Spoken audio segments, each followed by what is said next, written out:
Welcome back to another exciting episode of Meanwhile Back on the Podcast. I'm Frank McGuire. I'm Christina Dunamas. I'm Saba Mir. And Chris Abana, unfortunately, will not be joining us for tonight's show. We miss you, Chris, and we hope to have you back soon, pal. So, I'm sure you've heard by now that this week, Hartley Sawyer, the actor who plays the elongated man on the Flash TV series, was fired for what were labeled as racist, misogynistic, and just really, really odd and weird tweets. These tweets were brought to light by Sky Jackson, an actress with credits on the Disney Channel. Now, I think it's important to mention that these tweets were from as far back as 2012. And since then, Hartley has posted a public apology. Should he have been fired? Well, with the limited information that we have available right now, I think that's a very difficult question to answer. And on this episode, we don't plan on trying to answer that question. However, we do want to explore these instances of cancel culture, but more importantly, we want to talk about the larger societal trend of cancel culture itself. What is it? Where did it come from? How did it start? Some think of it as a tool to provide a voice and justice to marginalized people. Others might say that it's internet mobs used in the court of public opinion to play judge, jury, and executioner. No matter what stance you might take on it, I think it warrants discussion. And to be honest with you, I don't expect that the three of us are going to see eye to eye on this at all. If you've listened to our show before, you know that subjects like this can get a little heated between us. So this already has the makings of a great episode, so be sure to stay with us. Let's hit the music.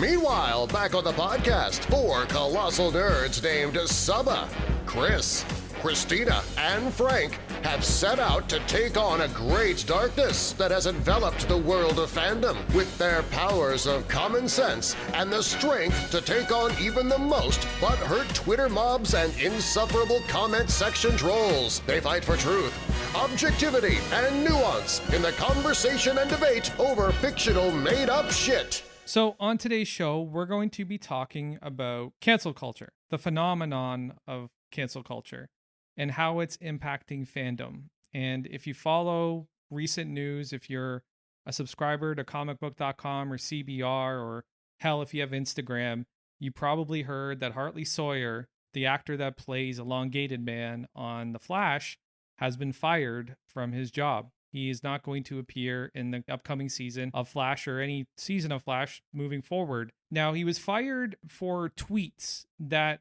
were found in his Twitter history, and I think that the timestamps indicate that the tweets. I'm not a Twitter guy, okay? So I'm probably going to fuck this up a couple times.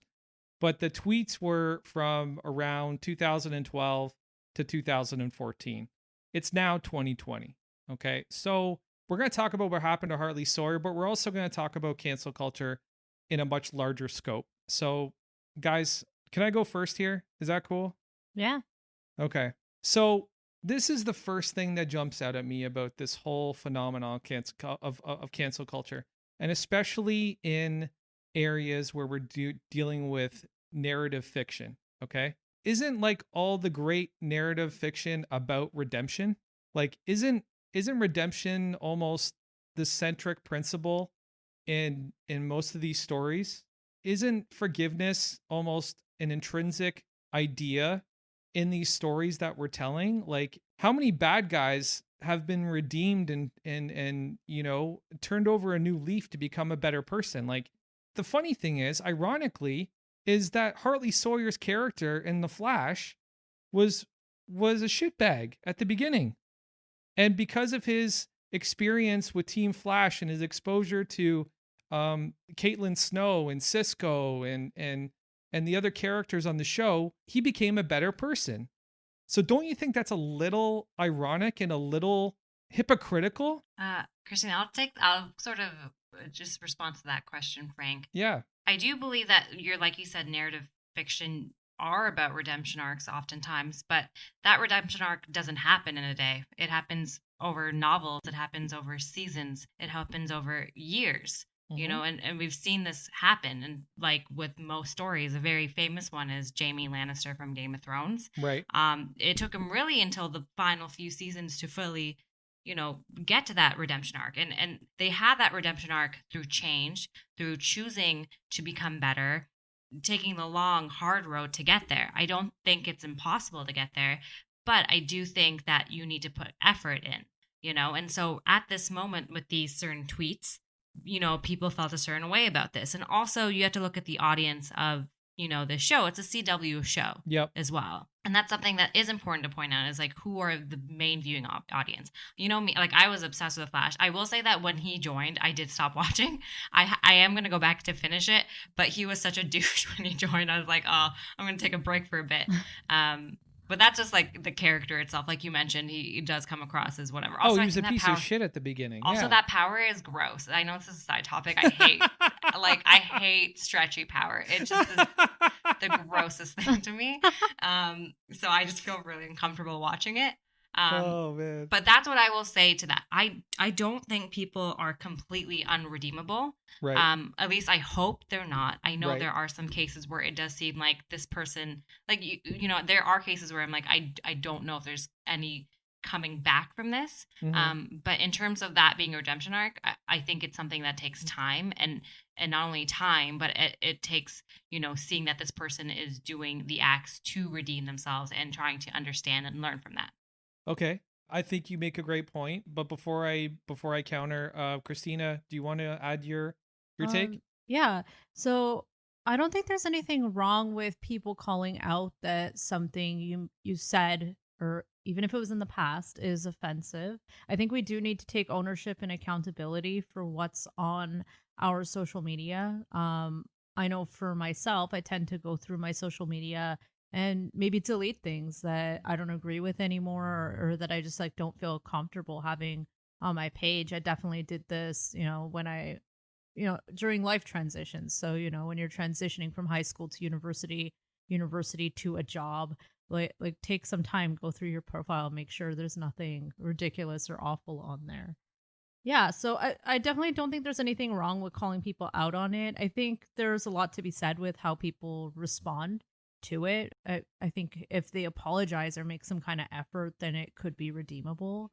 I definitely don't think there's anything wrong with a company deciding if this person meets their values or not. I do think that there kind of has to be a little bit more conversation around it. I think they probably do sit with that person and have a talk in HR to see like what their stance is on the issue at the present time, before they totally dissociate from the person. But yeah. What I will say is that if I like working at the company that I work with, if they saw tweets like that, even if it was 5-6 years ago, I would 100% be fired. If my clients saw tweets like that, like even if it was 5, 6, 7 years ago, I would 100% not have my job. Yeah. And I know that for a fact. Same. I work for a bank. I have to be very careful about what I put on the internet. I can't just tweet whatever I want, and people shouldn't be able to do that. You shouldn't be able to just tweet whatever you want.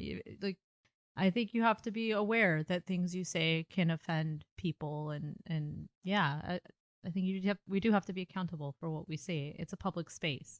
Okay. All right. I think you both make a lot of great valid points, and I do want to dig into each one of them. But I want to come back to what Saba was saying about redemption. And the reason I want to come back to that is because Hartley Sawyer did post an apology to his Instagram, and I read it. And honestly, it felt very heartfelt and it felt genuine. And also, we're talking about tweets from 6 to 8 years ago, right? And I think that the chance of him becoming a better person, since there's a high probability of that, and I want to say probably due to the environment that he was working in and the people that he was working with. Like apparently the time where he was sending these tweets or putting up these tweets, it wasn't a good time for him in his life. Like he wasn't doing well. Apparently he had just lost a job on a soap opera that he was on, and he was just kind of like at his wit's end. I'm not trying to give excuses for this guy to do what he did. I think all three of us will agree.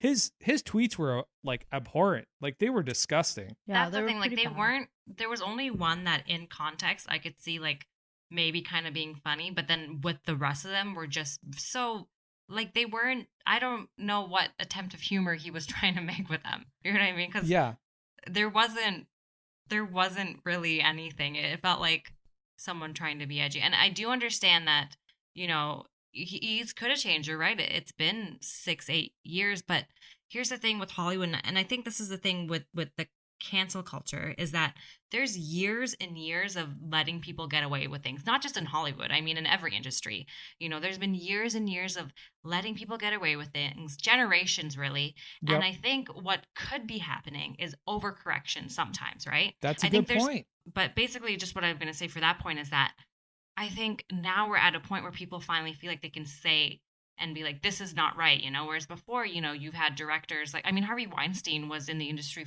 for how long before he was I know.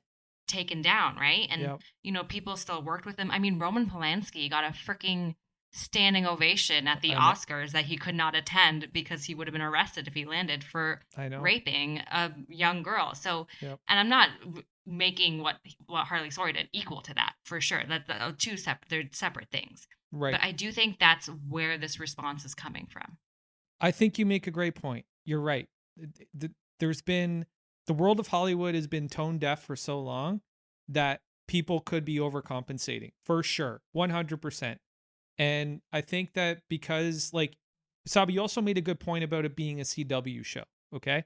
Now let's look at the history of the CW. Okay. The CW has largely had a largely female audience, but also a largely African American audience as well. Right. They've had a lot of programs that were specifically had African American narratives, like comedies and all kinds of different shows, dramas, et cetera, right? And they've really tapped into this. Would you call it tween? Would you call it I mean, kind of like tween, young adult, Yeah. in a sense too. Yeah, Yeah. for sure. Like there's a lot of people, like they do have a certain, margin of people that they sort of target to, for sure. Yeah, and I think that the CW has largely been very progressive in a lot of the moves that they've made as of late. By bringing in a character like Batwoman and making her queer and hiring a queer actress to play her, like those were all excellent moves. Like those were things that really did what needed to be done, which was to provide the representation that their audience wanted. So to think that the CW audience is going to react to this the same way that, say, somebody my age with my background would react to it is probably very unlikely. They're probably more in the camp right now of, yeah, let's leave that fucker canceled. You know what I'm saying? And I get that. And you know what? I think we should talk about the history of cancel culture. And I've been doing some research, and there's some excellent articles. One I found was on Vox. They looked into the history of cancel culture and where it kind of came from. And apparently it emerged from a couple of different rap songs where Lil Wayne was using the terminology to talk about like breaking up with the girl. Like, he was, something, a woman did something so egregious to him that it wasn't a breakup. It was like, I'm canceling you out of my life. And apparently it kind of caught momentum from there and went into Black Twitter and kind of started to develop its own kind of presence. And and then it was adopted as celebrities started to really kind of fuck up and really do things that were questionable or problematic. So it's been adopted into this idea now where, there used to be call out culture, but now it's like cancel culture. Like, so you got call out culture, which is the internet reacting to certain events and, at tagging people and saying like, look at this guy, he's a piece of shit, blah, blah, blah, blah, blah. And people would just kind of dogpile on. Right.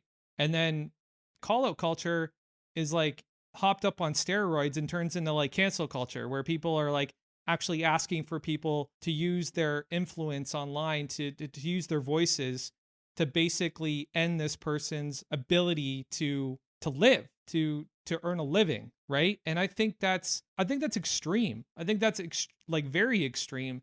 I don't know about you guys, and tell me how you feel about this, but won't this only push people into camps where they're going to continue to get the wrong ideas and not have the opportunity to grow? Like, for instance, if you did something along the lines of calling out somebody for being a racist for something that may be a little bit on the margins of the gray side and not necessarily somebody using the N-word or saying something disgusting, maybe it's something that was misinterpreted. Like, what happens if that person turns towards the far right community and the racist community because that's the only place that they can get support moving forward? Is that really, really what we want? Like, do we want people to look to those dark places to try and find support?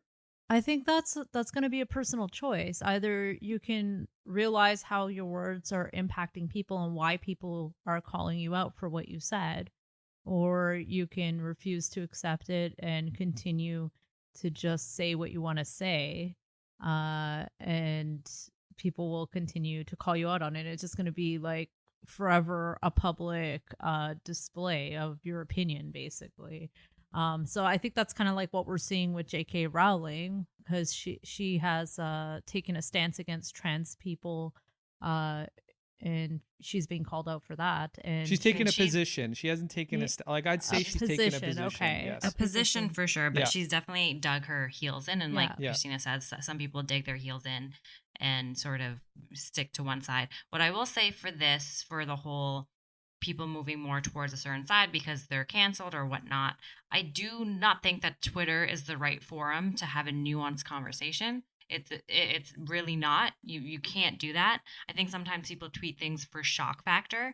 I think in terms of cancel culture, we've seen it a lot. I mean, I've seen even big celebrities where like Taylor Swift is over is canceled, is trending, or like Kanye West is canceled, and it doesn't really do anything really. And you know, even for other people, so I know that people are able to bounce back from that. Maybe not everyone, but if the specific case of Hartley Sawyer, like I said, him being fired from that job is really up to CW. Like that's their choice. They saw the tweets. This is what they chose to do. If I did the same thing, even though I'm not in the entertainment business, I work in marketing and whatnot though. So I would 100% be let go for that. I know for a fact, because that's just like, if my clients saw that, that would just look so horrible on the company. And so they have like this thing to uphold. In terms of the J.K. Rowling thing, or sort of not J.K. Rowling, but the tweeting back and forth, I don't think, and I think we all agree here, I don't believe in completely snap judgments and saying there's no redemption for people. But I do think that if people do not show by their actions that they are willing to change, that is something to really think about. And then also with the Hartley Sawyer, like I read his apology, and then this is the thing. I'm not saying he's not genuine. I don't know him. I don't know anything about him. Right. I know that people act differently in different groups. So if you're in a group that is not acting a certain way, was maybe nice or whatever else, that's how you act. I don't know if that's the case of that. Again, I don't know him. But the thing about that is that we have corporations like tweeting Black Lives Matter and everything else when they are, you know, basically using their power over third world countries to like not pay people livable wages. Like, you know what I mean? Like they're extorting and everything else. And you have these big corporations and companies saying we stand with Black people, and their actions don't show that. So I think through his actions, if he can show some sort of redemption, I don't think it's over for him. And I don't think, you know, anyone's life should end at a certain age because of something they've said. If there's something they can grow and learn from, that is what I believe. But I do think that there is learning that needs to be done. If he can make this a teaching moment, if he can make this an educational moment, that is what's going to show if he can actually like rise from this, you know? And that's kind of where I sit with it. You know, I don't. Oh, sorry. Oh, no, I'm done. I was going to say, I agree with that sentiment. I think just because someone lost their job doesn't mean their career's over. It's one job. You can get another job in the future. Like this job might be done. But in Hollywood, Christina, it's you know, it's a very incestuous community where, you know, if you get blackballed in one space, you can be blackballed all over the place, right? It's not necessarily. There's going to be people who disagree with the cancellation of him, and they might take his side and hire him, right? So it just depends on. Yeah, it just depends on what he's going to do next. But also, exactly, if he shows that he cared and that he's making an effort to change, then he might be able to do something else in the future in the same space. Okay. Because I think we all agree, like, he tweeted some, like, heinous stuff. Like, it was gross. It was gross, dude. Funny. It was Totally misogynistic and racist, some of them. Yeah. And totally just gross. Plain weird. And also, like, made me think, like, does he have tendencies of doing this type of thing? Like, you know what I mean? Just one was really creepy. Some of them were really creepy. And I know we've seen other people who are supposedly canceled. I mean, Chris Brown was canceled years ago. Yet, like, you know, he has a song with Drake that just came out. Like, he's, you know what I mean? Like, he still is producing albums and selling well. James Gunn was canceled, and he's directing Guardians of the Galaxy and has Suicide Squad, and probably will be heading a lot of the DC like movie universe. Like, you know what I mean? Like, people get canceled and come back all the freaking time. I mean, yeah, you have the major ones like Bill Cosby, 100%. Doesn't deserve to come back. Kevin Spacey doesn't deserve to come back. But- Like, Harvey then, Weinstein Frank, doesn't there's- deserve to come back. There's more to it as well, too, because then that brings up another point. Like, okay, is what you did going to make the people around you feel unsafe? If people feel unsafe being around you, then like you can't stay there. You can't not get fired if people are Yeah, not but going to okay. because you mentioned that the show hired queer people, trans people, whatever. So if that's the direction they're going in, then like how could they have this person in the cast on the team, right? Like, Right. No, and I agree with that point. But let's try and step into these shoes for a second, okay? Let's say Hartley Sawyer is your friend, Christina. Okay. Yeah. Let's say he's your personal friend, right? okay, This happens, right? Or no, you know what? Actually, no, let's not say you're a friend. Let's say you're working with him on the show. Okay. Let's say you're working on with him on the show. Is your first instinct to take his tweets as face value, or is your first instinct to talk to him and give him the opportunity to explain why he tweeted those things, or where he was in his life when he tweeted those things? Like, Well- do you give him the opportunity to say something and to meet with like the whole, like why not give him the opportunity to meet with the entire cast and say something that may redeem him? Like, and that's he that's my probably problem. did. I'm sure he got that opportunity. So this is why I mentioned about I don't HR, think he did, right? because if he did, then he wouldn't be posting an apology to his Okay. Instagram, right? Okay, but this is that's not my take. necessarily true because he Right. did make those comments in the public forum. So even if he did have an opportunity to apologize to his crew, he still would have had to go out there and apologize to the public as well. So we don't Okay, really well. know if he did apologize to his crew or not. But this is also why I brought up the comment about HR. So, HR is there for a reason. They can't just fire you. They do have to talk to you and like get in a feel for like why you did what you did and talk to you about it and see. And also, if I was his coworker, then it's like, what's his history of interacting with people on the set? Is he a dick on the set? Like, we don't know. We don't know what he's like at Right. work. Maybe he was. And- Maybe more complaints were in his file. Like, who knows? And what I want to say, like, this may sound bad, but like, I'm not here to handhold someone through learning the experience. Like, I had to learn a lot about what I thought I knew a lot about racism, being a person of color. The last few weeks, and I thought I knew a lot about the African American struggle. But, the last few weeks, I really made it a point to go and research writing and reading in articles and books and order books to really truly understand, right? And so that's the action I'm taking. So like, him sitting around in a group of people and being like, what you did was wrong or whatever else, like this whole circle thing. No, like at the end of the day, it's a job. Like, he was working at a job. They found these things that they thought were tweets that were not great, and they chose to let him go. He can now, I don't know where he's going to do from here. I don't know what his steps are, but if it means anything to him, he should educate himself. And maybe he's already educated, and then show actions to that of how he's learning, not have it just be one apology, because one apology does not fix everything. I always say it's your actions show who you are, not what you say, And so for me, it's like, I don't necessarily think he needs hand-holding from a whole entire cast to be like talking about what he did and why he felt and everything else. Like, I don't know. I'm not really down for that. Like, No. I wouldn't be. No, I think you make a great point too, and you're right. People are not what they say. They are what they do. 100%. I'm with you on that. Like, actions speak louder than words always. And I try and use that principle in all my interpersonal reactions with people. Like, if you tell me you're going to do one thing, but you do something completely opposite to what you told me, or within the line of what you told me you do or how you behave, then that's it. Game's over. You got to kind of start over with me at that point, because I really believe that, actions are someone's character, manifesting, the words really don't do shit for me. So I definitely agree with you there. I think that he should make an effort to try and, show that he's making attempts to grow, and I don't know whether he's already done this either, too. Like, for all we know, and that's the thing, like, we're kind of speculating here, but he could have made those tweets and been called out on it 6 years ago. And somebody could have said, like, how the fuck could you have done something like this? And he could have had like his own little personal moment and been like, holy shit, like, what the fuck? Like, how did I tweet those things? I'm a horrible person. Maybe I need to go and, get a better understanding of why I allowed myself to even think these things. And, maybe he went through all that. We don't know that. That's the problem with these Twitter mobs and these knee-jerk reactions and people screenshotting somebody's, singular moment in life and saying, here, judge this person by that.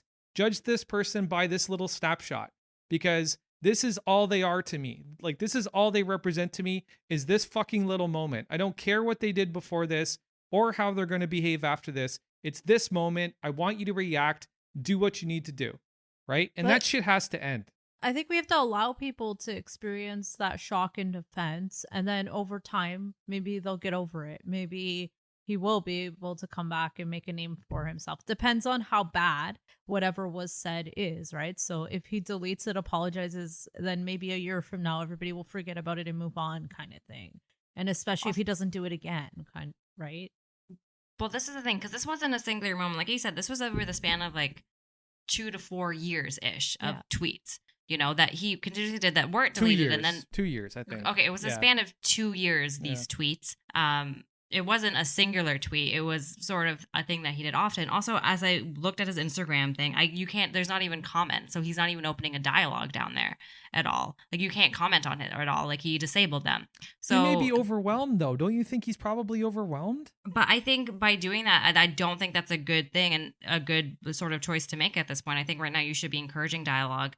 And I know you're going to get scary comments out there, but like, you made some scary comments. So I don't know. I don't think his whole life should be defined by this moment, but it is a defining moment in his life, if that makes sense. Like, this is a moment that will hopefully change him for the better, because he was allowed to say those things without repercussion and not seeing what was wrong with them at the time. And maybe he's what's wrong with them now, or maybe he just forgot about them, that they even existed. Or maybe he got a role on a show and was like, yeah, maybe I shouldn't tweet like this anymore. There's a million of things that could happen. Not that I don't care, but him losing his job, that is totally up to the company to decide. Mm-hmm. Just like it is any other company. He lost his job, and I guess that is sad. But I don't think his actions didn't warrant that. And then the one thing I do want to, and I think you guys get this about me, is that I don't believe in completely canceling someone out forever. I don't think anyone should feel like they shouldn't come back from a moment. There's a show that I love called Terrace House. I was recently canceled. It's a Japanese reality show it's very tame and everything else. And one of this member that I really like recently committed suicide just a couple of weeks ago because of a scene came out of her. She was fighting with another house member. It got really intense, and she got so many hate comments from it that this young, like 21, 22-year-old girl decided to take her life. Aww. I don't agree with things like that. I don't think there should be a moment that you feel like you can never come back from, especially as a young person, because we do make so many mistakes. Like, all three of us have probably made tons of mistakes. Of course. Yeah. But I do think that there are repercussions to your actions in terms of, what he did and things like that. And I would hate for it to get to extremes. And I would hate for what happened to, like, this girl that I really liked on the show to happen to anyone else because of this.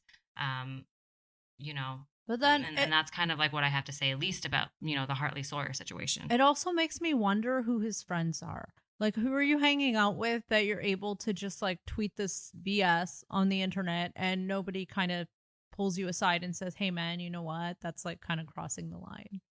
Like, okay, that's an interesting question. How homogenous is his group of friends that he could just No, that is a good point. And then the fact that he it seems like he wasn't even aware of what he's saying and how that could impact other people. Like, he has no awareness. So that makes me think that he's just hanging around one kind of people. But you know what? I think as a rule of thumb, if it's not something you would say at a work function around your work peers, then like, don't put it on the internet. Okay, that's I think that's especially if it's statement. a public profile and you're a public figure. Like, just don't do it. Yeah, especially if you're a public figure, and they're kind of held to higher standards because of that. Because you do have influence, and I know that Hartley Sawyer isn't like the biggest name in the CW universe. He's got 500,000 followers on Instagram, but but he is like still quite popular, and he's on a popular show and everything else. So I think that is like something to keep in mind. And something you mentioned before, Christina, was J.K. Rowling and her tweets and whether she should be canceled. And I'm someone who grew up, I was just the right age for Harry Potter. Like I grew up with the books. I waited for them to come out. I read them all. I watched all the movies, and you guys know I'm a major fan of this. And part of the thing that makes me sad about this is that, like, growing up when I was a kid, I didn't. This is sounds like a sob story, but it's not going to be. I didn't have that many friends as a child, so in my head, like, these kids from Harry Potter were my friends too, and that's why these characters like mean so much to me. And a lot of the people in the fandom sort of felt like this was a place that they could go to where like it was non-judgmental. The whole story is about people being persecuted against, and then to have her come out, her tweets that came out, and then recently the essay that she just released, and I'm just going to quote a piece of the essay, and this is not the whole essay. You could definitely go and read it, make your own judgment. And I think she started off in a way that seemed like she was opening, but she was talking about concerns she had. And she said, "I'm concerned about the huge explosion in young women wishing to transition, and also about the increasing numbers who seem to be detransitioning, returning to their original sex because they regret taking the steps that they have, in some cases, alter their bodies I can't say that word. Irreparably? Irreparably? Yeah, Okay. I can't. Yeah. And taken away their fertility." And she's like, "Some say they decide to transition after realizing they were same-sex attracted, and the transitioning was partly driven by homophobia." So I don't know what cases she's talking about, but it's like, you are like, especially in a time like right now where there's a lot of changes going around, there's a lot of unrest, there's a lot of people fighting for what they believe is right. Yep. This is not the time, Joe. Like, what are you doing? No, it's not the time for sure. Like the lens in which she's looking through this is definitely from a place of high up above everybody else. Let's face it. Yes.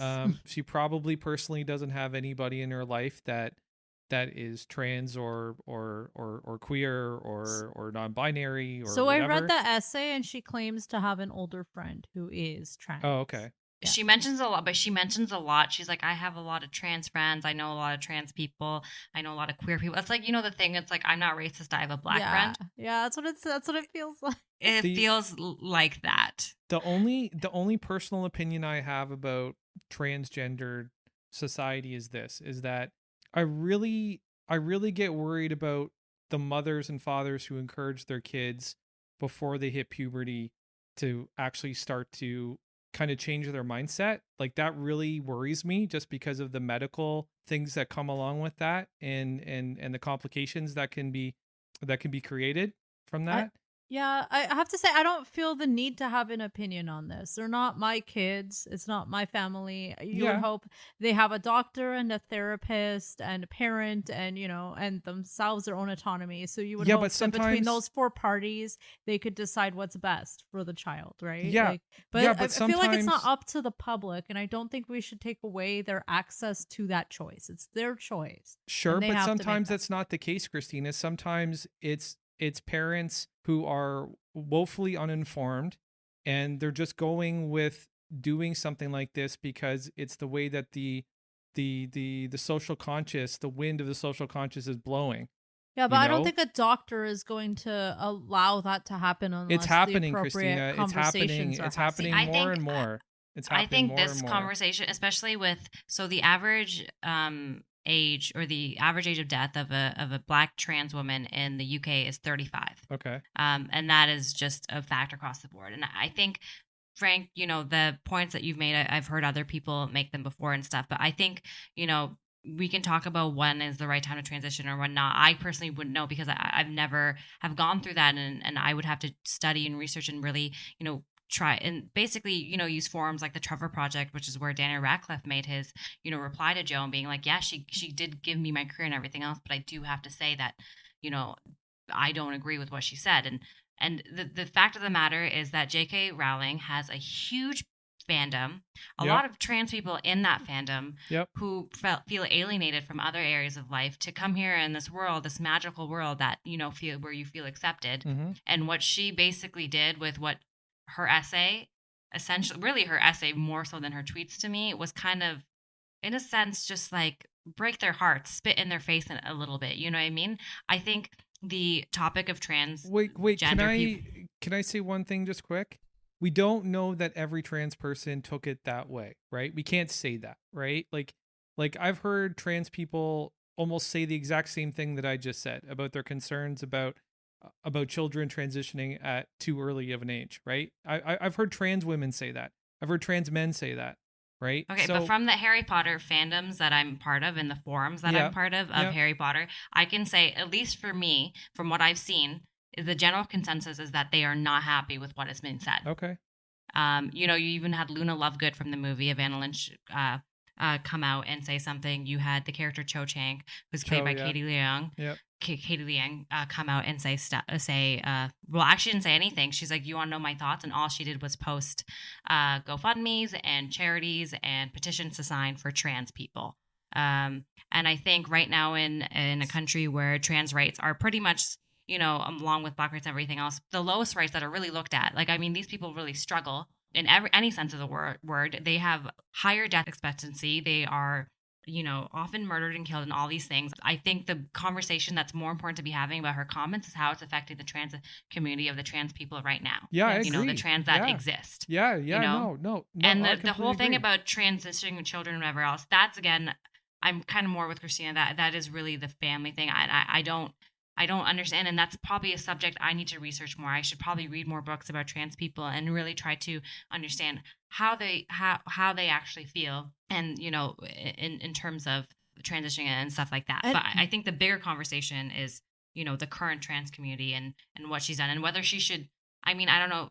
You know, we're talking about canceling. Is J.K. Rowling now canceled? Is she not canceled, or is she, you know, I mean, she's definitely not going to be. She has like a few more movies coming out for her, you know, the other Harry Potter movies coming out and a detective series coming out as well. But Yeah.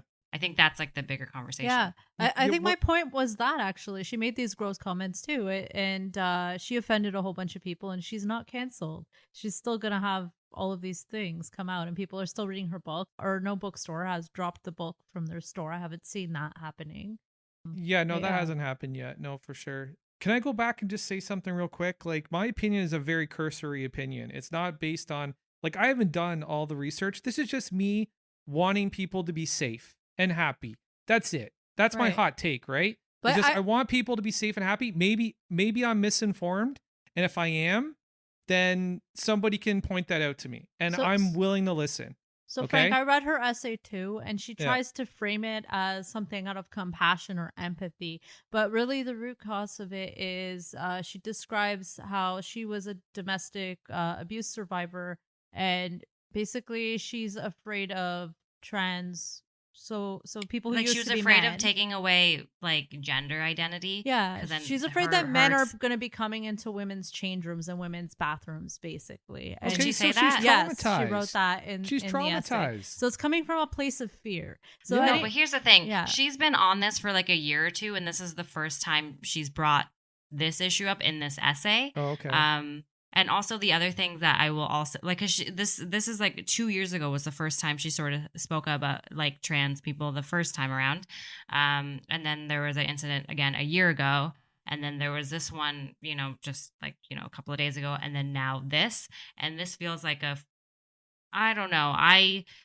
With J.K. Rowling, as someone who's been a fan of her, or at least of her books for a long time, over the last few years, one thing you'll notice in the Harry Potter fandom is that there's a lot, this adoption of like death of the author, as in, you know, we now own this story, like we don't really trust you with it anymore for many reasons, and a lot of things that she's done, in terms of, let's say, when she said Dumbledore was gay, people were very elated. And the story made sense for him to be gay when you sort of cross it with Grindelwald and his past story with him. Yeah. And then when you have this chance to actually show it in the movies where there is Dumbledore and Grindelwald, there's no mention in either movies. There's maybe a slight little thing in the second movie, but it's like she says things to be like, I'm inclusive, I'm this. Like, she just says it and then does it. Like, you have these forums of showing it now, and yet you do not do that. yeah.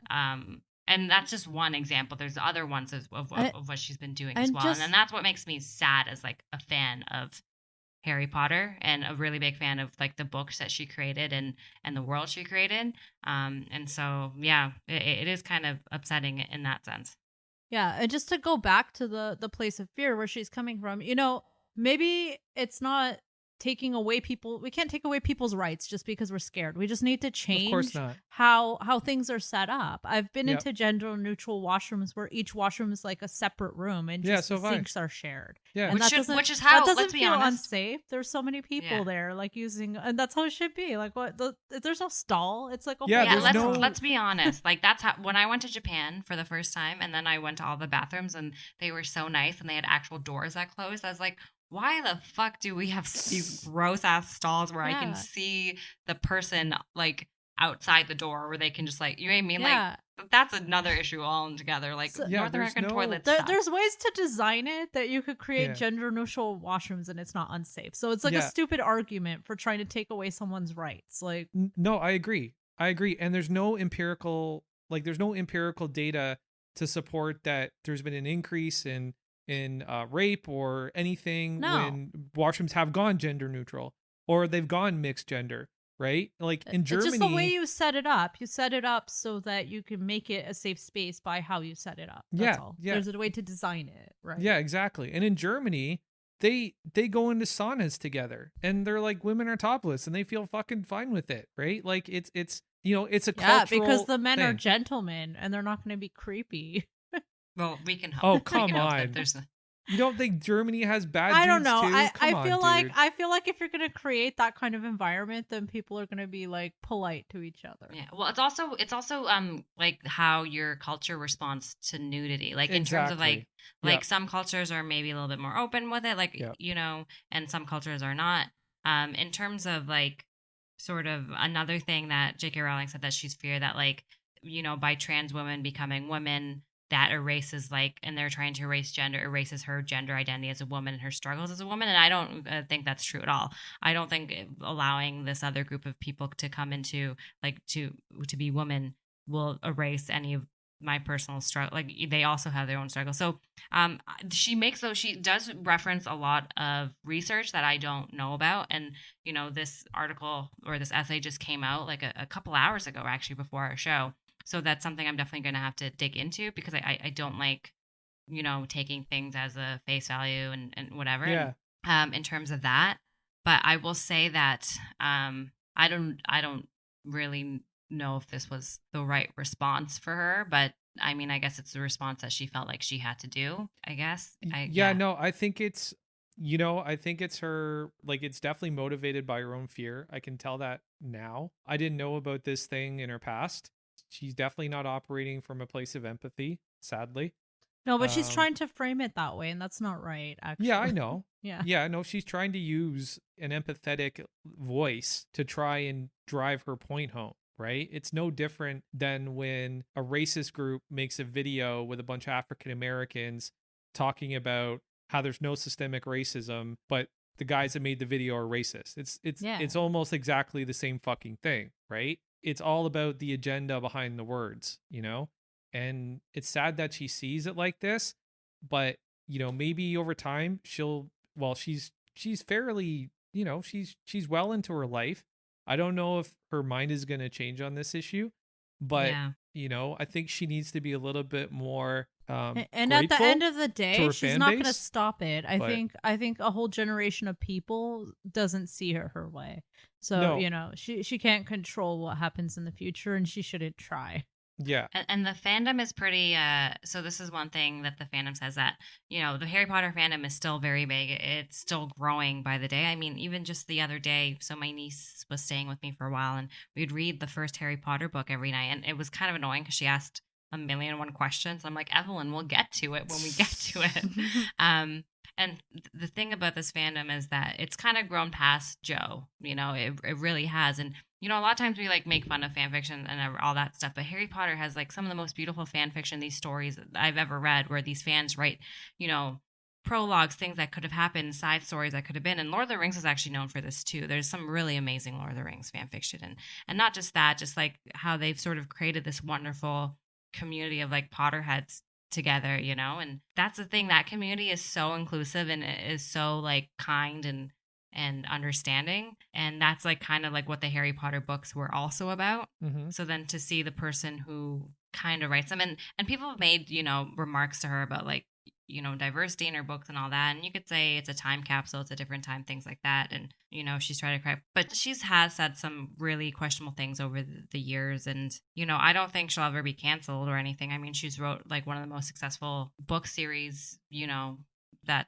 was ever out. So Yeah. there's that. But I think what it might be worse is that she's lost like a lot of the trust of the fans. I think that's probably the worst part of it. No, I think that is the worst part of it. I think that if you make your fans feel alienated with something, with a question or like some sort of socio-political grievance, I don't think that's cool, man. I honestly think that some creators just need to leave their politics out of it and just continue to create these fantasy worlds and, just continue to do their job. You know what I mean? We didn't find out that George Lucas, that his construct for the Empire was the United States and the rebels were the Vietnamese until long after the fucking movie was done, watched and digested. And, it wasn't a political thing for him. It was about creating, like, it was almost something for him to kind of, a little private joke to himself for a while, but it was more about the fantasy. It was more about the world building. It was more about the whimsy, it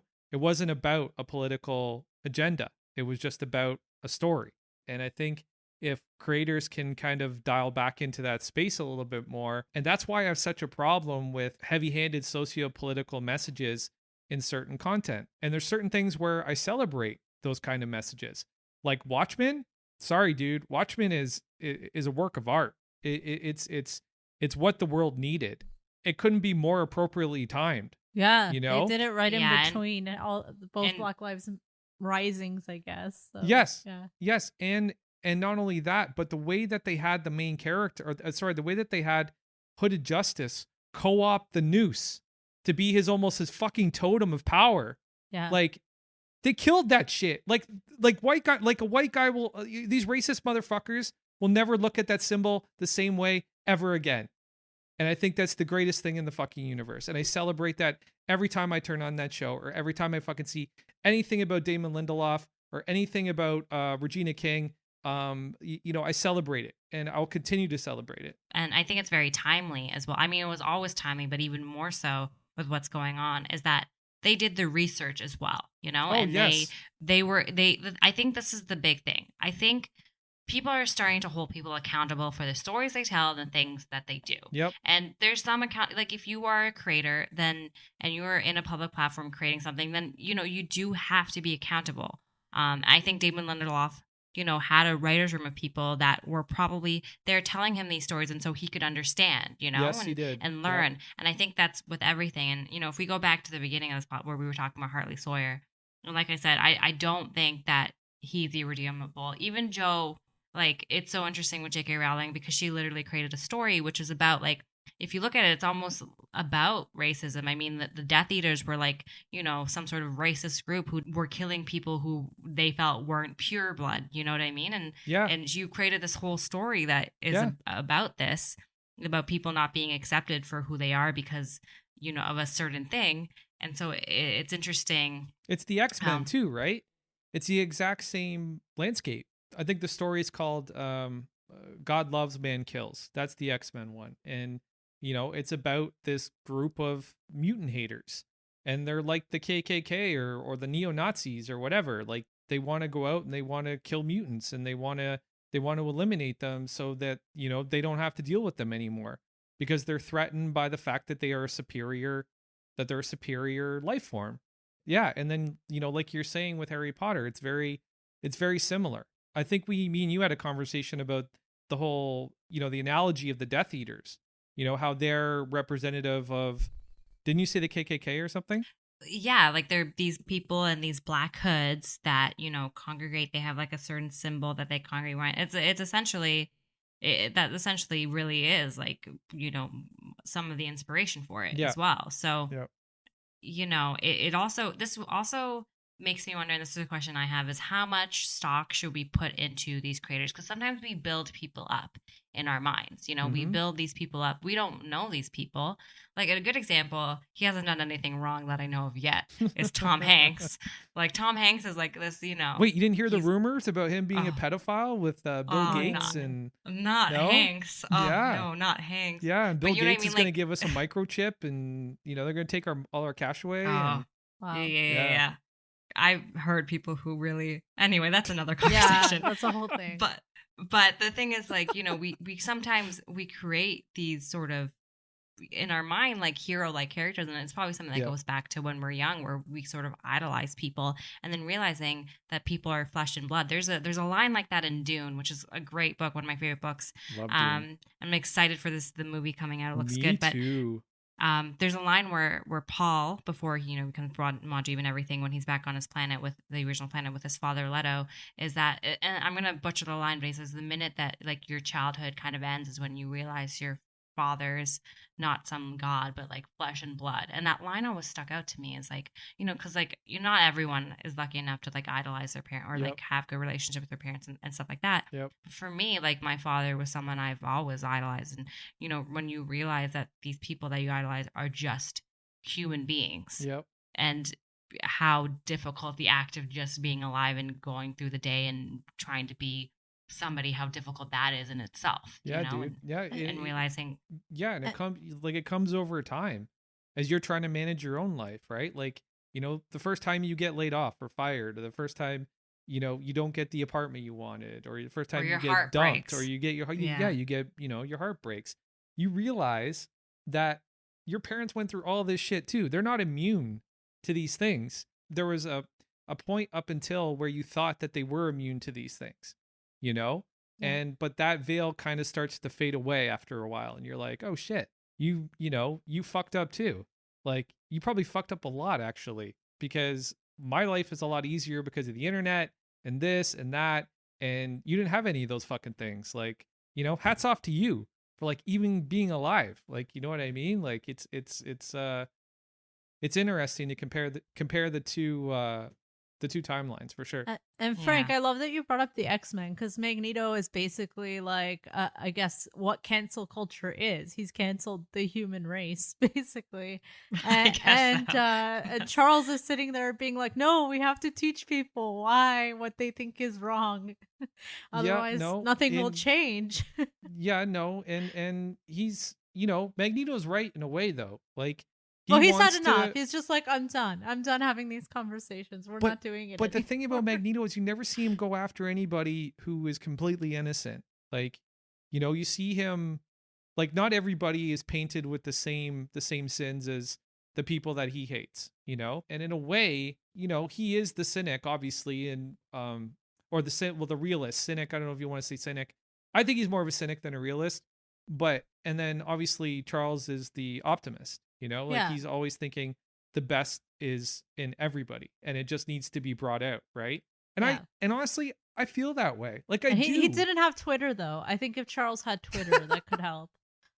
Yeah, that would probably change his mind real quick. Charles Xavier's Twitter would be amazing. Yeah. For sure. It would be very enlightening. Going back to this cancel culture thing, though, because like I still got a couple things I want to unpack with you guys.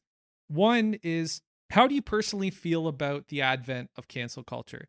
Is it a good thing? Or are you kind of in the middle? Is it a bad thing? Like, where do you sit, each of you? I think that it is good in the terms of holding people now accountable, whereas before that maybe not be a thing. I am not for mob-like mentalities. Okay. I don't like mobs of people. Yep. I guess people can explain themselves, but there are some acts that sort of speak for themselves. Mm-hmm. I do believe in people being called out. I think people need to be called out. I think that's how you learn. I've been called out in my life for things. Yep. Me too. And Yeah. that's how I grew. And instead of, there's times where you sit there and you're like, oh, I don't want to listen to that. Oh, whatever. But that's Yep. not going to get you anywhere. Yep.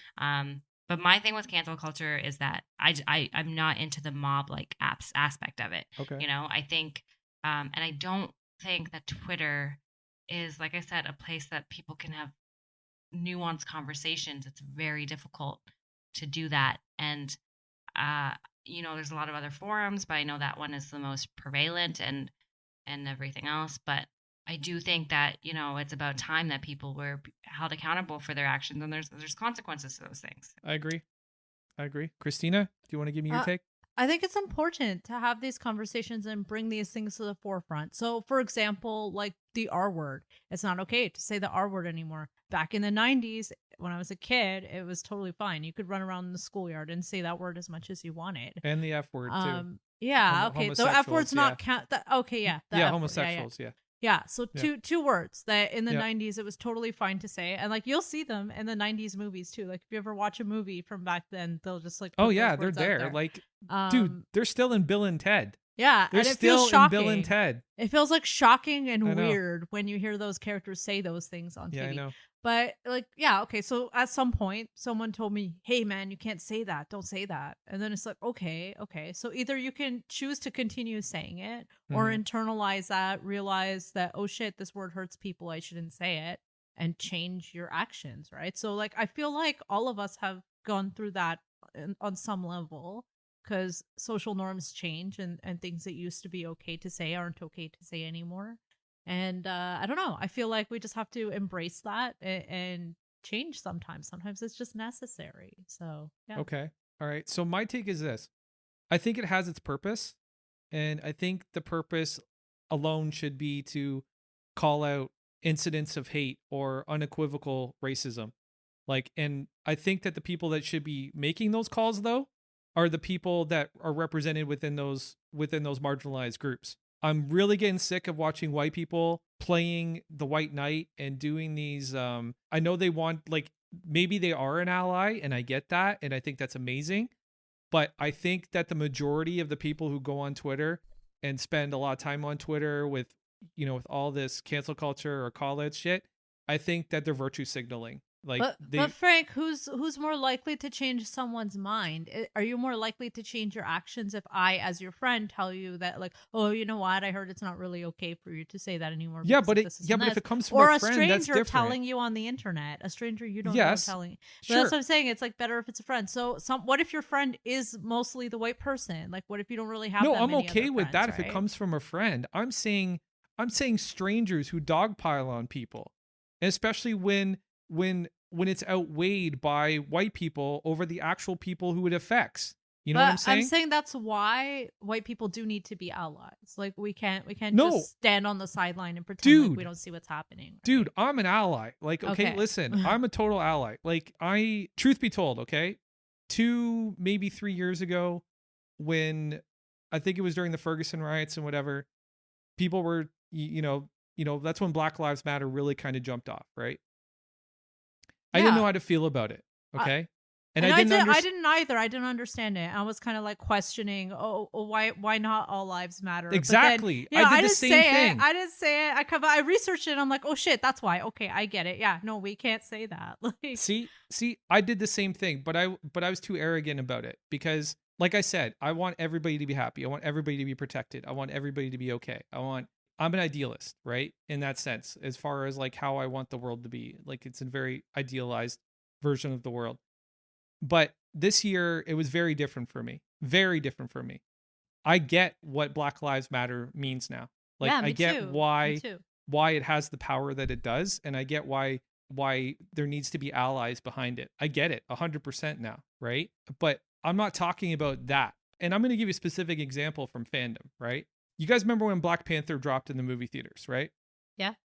And everybody was celebrating it, and rightfully so. It's a fantastic film, and it achieved a lot of great things. But there was this contingency of white people who used the internet as this platform to try and tell other white people that they couldn't go see the movie because they wanted the African American community to have the opportunity to celebrate it by themselves, right? Yeah, and I was I'm not really sure who those people were or why they thought that, though. Yeah. Like, what were the motivations behind those comments? Like, I don't exactly. get that. I have no clue either. But what I'm trying to say is that cancel culture has its role and it has its level of importance. And I think that it serves a purpose for marginalized communities to call out wrongdoing, right? To call out people who are not good people, who are secretly racist or whatever, or discriminatory, whether it be in the practices of business, commerce, whatever. And I think that's all great. But I think that this has created a subculture within the Caucasian community where everything is a dog pile. It doesn't matter what the fuck happens. It's just a dog pile, right? And I'm getting sick of seeing that. Like, I'm getting sick of seeing people just not even taking the time to understand why people are motivated to talk about this particular thing or to call it this person. They just dogpile on, like, kind of what Saba was saying about the mob mentality thing, right? Yeah. Like they got to find a way to manage these mob mentality, these Twitter mobs, these internet mobs. Like, this has to stop. I think it's important maybe to change the way in which we dogpile onto people. Maybe try to take a stance of like educating the person on why their comment doesn't make sense or isn't okay. But I agree. yeah. But obviously the internet is not a platform for that, sadly, right? Definitely not Twitter. Like, because they're you more can't likely go to on change Twitter. too if like everybody's not coming at them like they're an asshole. Yeah. Right. Yeah. Like, I think in terms of the dog pile, and I can't say much about the Caucasian community in terms of how they're, because like that's that it's not my area of expertise in terms of like obviously, and I'm glad that both of you admitted that like at the beginning it was hard, you maybe didn't understand the movement, and then from that we're able to realize it. And the reason why I was very much behind it from the get-go is because I know that at least I've experienced some forms of racism, nowhere as extreme as a lot of people I know, not that it is a comparison, I have experienced them, but what I'm getting at is that it's not systematic racism isn't as much towards my culture. I mean, it was definitely a little bit after 9/11, there was some of that there, but for African Americans it's been hundreds and hundreds of years of hundreds of years, like just economic, like business, like it's all over the place. Sorry, go ahead, Saba. Yeah. Oh yeah, no, for sure. And America was basically this, quote unquote great place, whatever, was built on the back of these slaves. Like that's, there's not really any, like the slaves that they had brought over. Yep. And then from then, like, not given any opportunity after that. In terms of the Twitter mobs, as I said, I don't like the mob. I do like the idea of education, but I think maybe instead of like telling them, be like, here are things that you can read and maybe why you're wrong. So there's a book that I ordered that I have not gotten yet because everything takes forever to deliver, but it's this book called Why I'm No Longer Talking to White People About Race, and It's by this woman Reni Eddo-Lodge, and it's a bestseller actually, and it was written 3 years ago, and I think the reason she sort of the idea behind the book was that it just becomes this thing, you repeat the same thing over again to all these other people, and so she's like, I'm going to write this book, say like I'm done talking about it to you guys, go, there's forums out there, let's educate yourself. And it's not just white people, it's other people. I've been having a lot of conversations with my mom recently, of her not understanding and finally realizing sort of the rampant racism against Black people, and her not being an immigrant to this country and not really understanding it or really learning about it in Pakistan. And we've been having sort of those type of conversations. I think that's what we should do. I think things should incite conversation. Yes. But in terms of, cancel culture, I don't think that it will solve everything if you're pushing everyone to like, the recesses of the internet. But that being said, I do think that there are some things that are irreprehensible that need to be called out. And then, it's just such a confusing thing. It's not a black and white issue. It is very gray. There's very different facets you can go around it. It depends on what the person tweeted. It depends on, what their background is. It can depend on sort of like the timeline of what had happened. Like there's so many things that come into play that you can't just say like a yes, no to this. You know what I mean? Let's talk about the timing. I really want to talk about that specifically. Okay. Now, granted, if Hartley Sawyer had tweeted these things last night, right? And there's a timestamp of last night, that's a huge issue. Like that is massively, massively concerning, right? Okay. Yeah, for sure. But also, let's say that this isn't Hartley's, like the people around Hartley that love Hartley. Let's say that this isn't something that they would identify as being a Hartley thing to do. Wouldn't the right thing to do would be to talk to Hartley directly and be like, hey dude, what the fuck happened? Like, did you take a mushroom and like fall into like an alternate dimension? Like, what the fuck, dude? Like, how did you go from here to here? I think that's something his friends could do. His bosses don't need to do that. Yeah. Like the people who are in charge of him, his company, they don't need to do that. That's I don't tough. think. Okay, that's tough. Because I know I've been at my company for 4 years. I'm a hard worker and everything else. If I tweet those things, even though I have a good relationship with most of my managers and everything else, I know that I would probably lose my job, and I don't see why other people shouldn't be held to those standards. It's not a set though, Saba. Like okay, here's I agree with Saba. I don't think it should matter. okay. You're Here's the with point I'm other trying to make. people. Hold on a sec. You're hold on a around sec. other people. Yeah. Hold on a sec. Let me make a point here, okay? Movie sets and TV sets very quickly become almost like a family environment, right? Like if you listen back to podcasts for Battlestar Galactica, I'm naming the podcasts I listen to, but like there's the Battlestar Galactica cast, which is Mark Bernardin and Trisha Helfer basically going back into old Battlestar episodes and talking about what happened in behind the scenes, right? And then there's the Office ladies, where Jenna Fisher and Angela Kinsey talk about what happened on The Office. And they talk more about their personal relationships with the people who they worked with, right?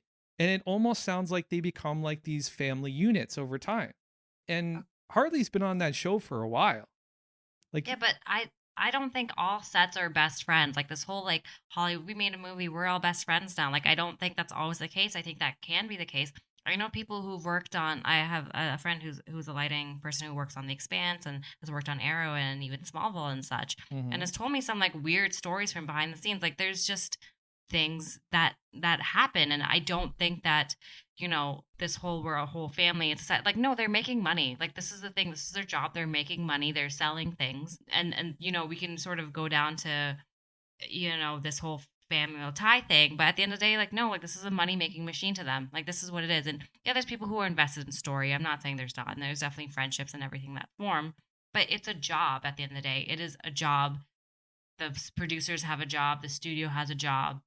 And yes, okay, Frank, also these are corporations that are they have values, they have made public commitments to change. They're saying they're out there saying, hey guys, we want to be more diverse, we want to commit to this, whatever.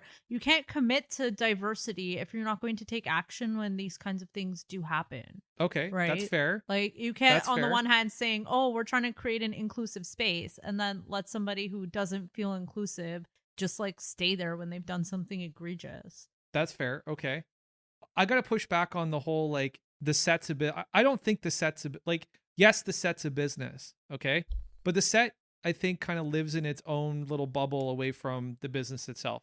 And it might, but it's the network. There's a network above it, right? Yeah, I and hear then there's multiple corporations involved. I don't know. Like, the show could be a corporation, the network's another corporation. Sure. So. Sure. But the only point I'm trying to make is that I just think somebody should took a more of an interest in trying to understand.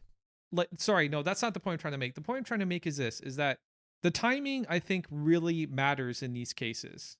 Like, I think that should be the first thing that's looked at, is like not what's said, but how long ago it was said, and then you look at what was said, because one, you really don't know where that person was in their life when they said it, right? Like, let's look at the case of James Gunn, right? He said some pretty fucked up shit too, right? Like, I don't know if you guys have read those tweets, but they're not. I read it. And when he was let go, I accepted it because that was the decision the studio made.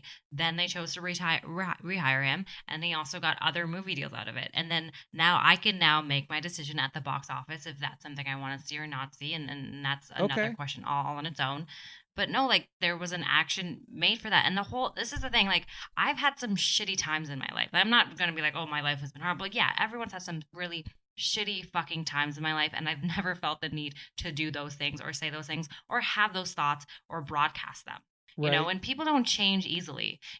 Yeah, some people do change, but change is very hard. You'll meet people who will be the exact fucking same their entire life. I know, it sucks. And it's the saddest thing to see. It really is sad as you start growing. It's like, I meet some people that I haven't met in like couple of years, maybe even people from high school, and be like, wow, you're still in that, like, some people just will never change. I don't know Hartley Sawyer. I don't know his capacity to change or not change. He could be different, but I think timing can be a thing in terms of, like, let's say, Christina was saying that in the 90s, the R word and the F word was like used a lot in movies and stuff like that, and that was kind of normal. And now it's like, no, not to be. So if you have an actor who said that in a movie like that many years ago, when it You know what I mean? That's like a different thing. Yeah. Because it was the sort of norm at that time. I kind of get that. Sure. But I don't think everything lives in a time capsule, though. Right. No, and it shouldn't. If you create a protective bubble like that and nobody ever has to face any consequences for their actions, then why would they change? Where would the incentive be to change? No. Come on. You can't make that case. Why not?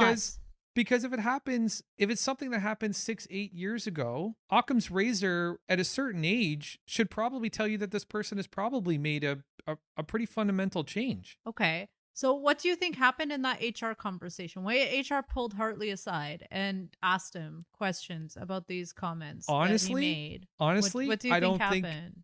honestly, I don't think there was an HR conversation. I think that there was some kind of loophole from Eric Wallace, who is the showrunner for Flash, and he basically pulled the trigger and probably sent him a fucking text message or something.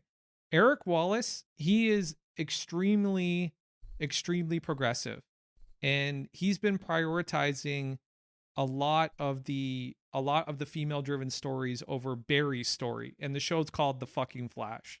Okay, right? so then he's standing by his values and the network's values. Those are his values too. So Okay, but like then these actions and words go against his values. So. yes, but this also sends a much larger message that I don't think some people just aren't getting, and that is like, you can't be forgiven for things that you did 8 years ago. Nobody's saying I that don't though. think- But the thing I is, don't think he can't be forgiven, but I do think that sometimes your actions have consequences, and Yeah. you're an adult and you have to own up to it.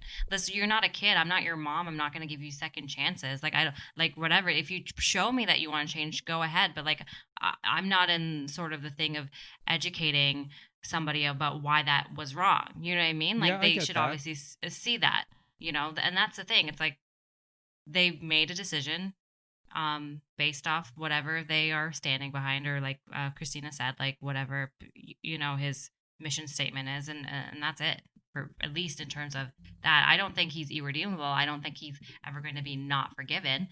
But like I said, I think now this is a time, like a teaching and learning moment, to see if you can rise back from this. Like, Aziz Ansari was able to pivot back into this and still get like that Netflix special. Yeah, but the And only way he he- was able to do that was to basically throw shade at himself first.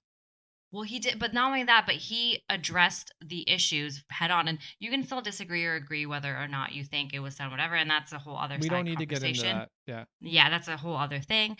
But I think, owning up and, sort of this is like probably like a random example, but you know how there was those celebrities who got caught like spending money to get their kids into school, Yep. oh yeah, like to universities. Yep. right. So Felicity Huffman owned up to it, wrote a letter. Her own daughter didn't know she had done that, and she, in this letter, and what she said, the judge was like, the way that my daughter looked at me after, like, I felt broken.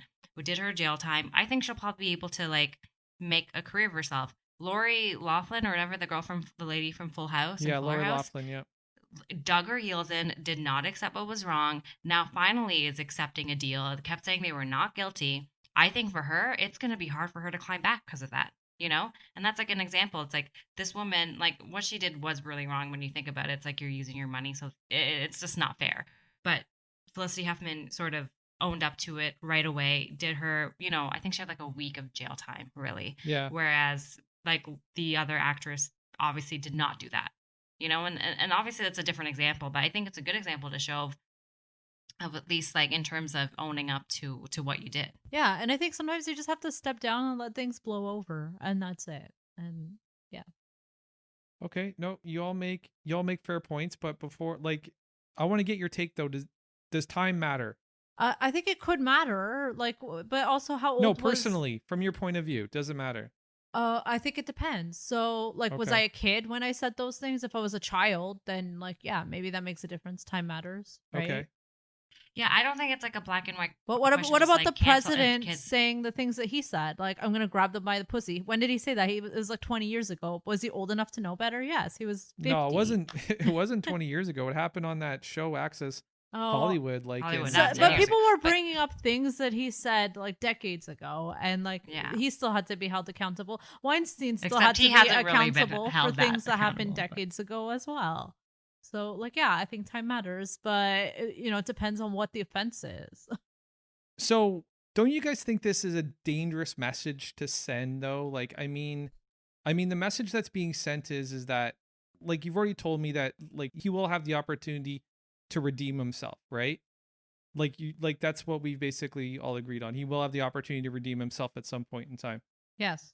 But because this can affect somebody's livelihood, because this can affect somebody's life, because this can affect some grander things like, story and character development and these other creative assets. I'm not saying that the one thing matters over the other, but shouldn't there be like some sort of protocol put in place where these things are evaluated on a case-by-case basis with some sort of like special committee, like to investigate and to meet with the person who's guilty of whatever offense? Like, I really think that needs to become a thing.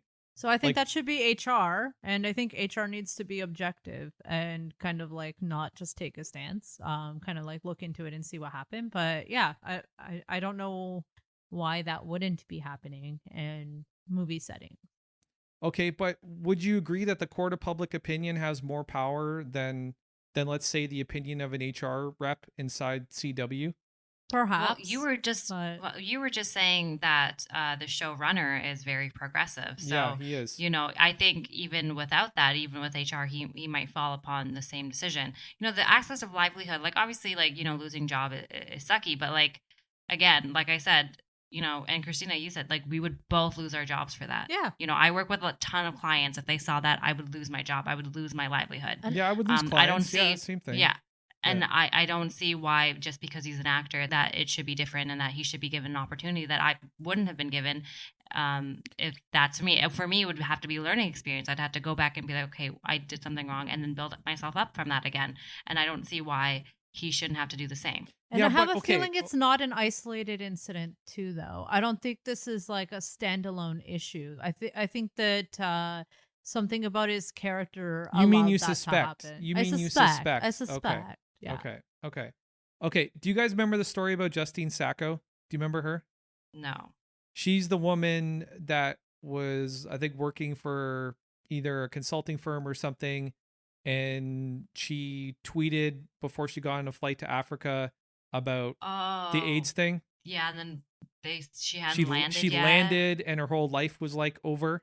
Like by the time that her plane had reached Africa and she got off the flight, her whole life was over. She was fired. I never heard about this. What did she? So she tweeted something anti-AIDS, and then she went to go to help people with AIDS. Said something. She said something along the lines of, "I'm on my way to Africa. I hope I don't get AIDS." Oh, just kidding. I'm white. Oh, that's bad. Yeah, that's really bad. That happened when I was younger. I do remember that. That's really fucking bad. Happening. I remember reading. I do remember that, and just even from the instant being like, "What the fuck is wrong with you?" Yeah, why would you tweet that? Like, really, what is wrong with you? But I do know that should her whole life been completely ruined? That's the thing. I hate for people to think, and especially young people to think, that their life is over after one mistake when there's so much left for your life to live and learn. But I think it's what you choose to do from there that really matters, and I know that we have now the internet, which can be a wonderful thing, but can also be a not great thing. And like I said, it's not the defining moment of your life. It is one of the many moments you will have, or you can now choose to change. Sure. I don't really know her after story or what happened to her after that. I like, from when you brought up, somewhat I then recovered. Like, she was the subject of that book by John Ronson, So You've Been Shamed on the Internet. There was something along those lines, right? Yeah. She was a major subject in that. And she bounced back, but her life's been fucking hell. Like, pure goddamn hell. Right. And here's the crazy thing. Okay. And this is why I'm bringing this up. She had 167 followers on Twitter when she tweeted that. Right. So her reach was 167 people. Okay. The fucking tweet became a national news story within a period of 24 hours. Right. I mean, it's pretty bad. That's the internet. I think that's the internet. Like, don't put things. If you have such an extreme opinion on something, maybe think twice before you post it in the Christina, public come forum. on. Like, you really think she had an opinion, or do you think it was an off-color joke? It's not even a I don't like. know. Like, but I don't know You this got to girl. think twice about what you're posting. It's No, not. but Okay, Frank, well, her I claim think- was it was an off-color joke. That was her claim. Okay. Yeah. But Okay. that's there's something about you. If that's a joke to you, then that says something about your character, Okay. right? But here's the other thing, though, about this Go whole ahead. like 167 tweets, whatever. Yeah. That's the freaking internet. If you don't know that by now, then fucking get off of the internet. I agree. That's what happens. Things I- trend, things go whatever. I agree. If in this day and age, if by today, after everything that's happened, I know this happened a few years back, but stuff like that was already happening then. Yep. If you don't know about how the internet works, then I'm sorry, there's nothing I can do to help you in that respect. You know what I mean? Well, in her defense, she was the first victim of cancel culture. Like, she is without a doubt the first victim of cancel culture. She came before Yeah. Kanye. She came before everybody, right?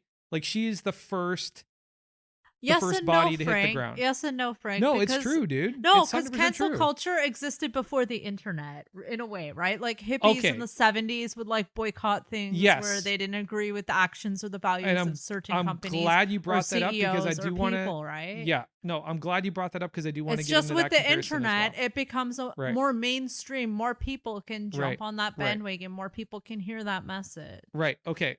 So here's my point. Okay. Here's my point. This is why I'm bringing up Justine Sacco. 167 followers on Twitter. And again, her number is small. It's something around, like, it's not an exact. So if I'm not giving you the exact number and you're pissed off about it, I'm sorry, but it's somewhere around 167 followers. Okay. I'm talking to the listeners. I'm not talking to you guys. Hartley Sawyer has over 533,000 followers on Instagram. I don't know what his Twitter is at. Actually, I'm probably going to check that right now.